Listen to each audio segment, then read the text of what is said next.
வணக்கம் மக்களே. 2026 சட்டமன்ற தேர்தலில் திமுக வேட்பாளர்கள் யார் யாரு, முதலமைச்சர் ஸ்டாலின் வச்ச ட்விஸ்ட் என்ன அப்படின்றதான் பார்க்க போறோம். தமிழகத்துல 2026 சட்டமன்ற தேர்தலுக்கு இன்னுமே கொஞ்சம் மாதங்களே இருக்கக்கூடிய நிலையில தற்போது தமிழக அரசியல் களம் ரொம்பவே பரபரப்பா செயல்பட்டு வருது. அந்த வகையில 2026க்கான சட்டமன்ற பணிகளை திமுக துவங்கி இருக்காங்க. அதன்படி 2026ஆம் ஆண்டு நடக்க உள்ள தமிழக சட்டப்பேரவை தேர்தலில் திமுக மிகப்பெரிய அளவு மாற்றங்கள் செய்ய முதலமைச்சர் ஸ்டாலின் உத்தரவிட்டிருக்காராம். அதன்படி வழக்கமா எம்எல்ஏ சீட் பெறக்கூடிய திமுக சீனியர்களுக்கு பதிலா அந்த தொகுதியில துடிப்பா செயல்பட்டு வரக்கூடிய இளைஞர்களுக்கு வாய்ப்பு கொடுக்க வேண்டும் அப்படின்னு திமுக இளைஞரணி செயலாளரும் துணை முதலமைச்சருமான உதயநிதி ஸ்டாலின் முதலமைச்சர் மு.க. ஸ்டாலின் அவர்கள் கிட்ட வலியுறுத்தியிருக்காரு.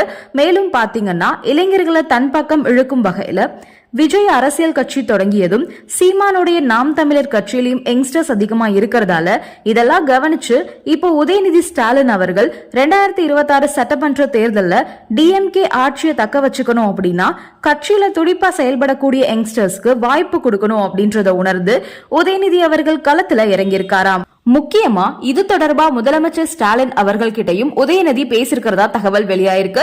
2026 சட்டமன்ற தேர்தல்ல இளைஞருக்கே அதிக அளவு போட்டியிட வாய்ப்பு கொடுக்க வேண்டும் அப்படின்னும், அப்படி கொடுத்தாதான் இளைஞர்களுக்கு திமுக முக்கியத்துவம் தராங்க அப்படின்னு திமுகவுக்காக உழைக்கிற இளைஞர்கள் உணர்வாங்க அப்படின்னு குறிப்பிட்டு உதயநிதி அவர்கள் பேசியிருக்கிறதா தகவல் வெளியாயிருக்கு.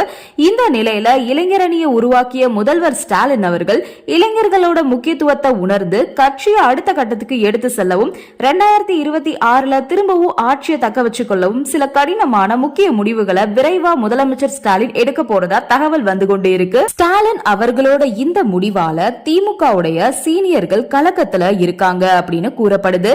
சீனியர்களுக்கு சீட் இல்லனா கூட கட்சிக்காக உழைக்கக்கூடிய அவர்களோட வாரிசுகளுக்கு தேர்தல்ல போட்டியிட வாய்ப்பு கொடுக்கலாம் அப்படின்னு ஆலோசனை பண்ணி வந்துட்டு இருக்காங்களாம். வயதான சீனியர்களுக்கே எம்எல்ஏ தேர்தல்ல போட்டியிட வாய்ப்பு கொடுக்கறதுக்கு பதிலா ஆட்சி அமைஞ்சதுக்கு அப்புறம் அவங்களுக்கு முக்கியத்துவம் கொடுக்கற மாதிரி வாரிய தலைவர்கள் பதவி மாதிரி முக்கிய பொறுப்புகளை கொடுத்து அவங்கள சமாதானம் பண்ணிக்கலாம் அப்படின்னு முதலமைச்சர் மு.க. ஸ்டாலின் ஆலோசனை பண்ணி வராராம்.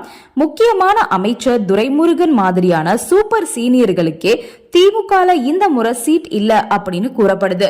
அது மட்டும் இல்லாம தற்போதைய அமைச்சரா இருக்கக்கூடிய பல சீனியர்களுக்கும் சீட் கொடுக்கறது சந்தேகம்தான் அப்படின்ற மாதிரியான தகவல் வந்துட்டு இருக்கு.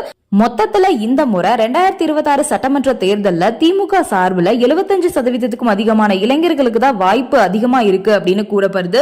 2026 சட்டமன்ற தேர்தலுக்கு திமுக இப்போதுல இருந்து ஆயத்தமாகி வரக்கூடிய சூழ்நிலையில தேர்தலில் பல சீனியர்களுக்கு தேர்தல் வாய்ப்பு இல்ல அப்படின்னும் யங்ஸ்டர்ஸ்க்கு தான் சீட் அப்படின்னும் உறுதியாயிருக்கு.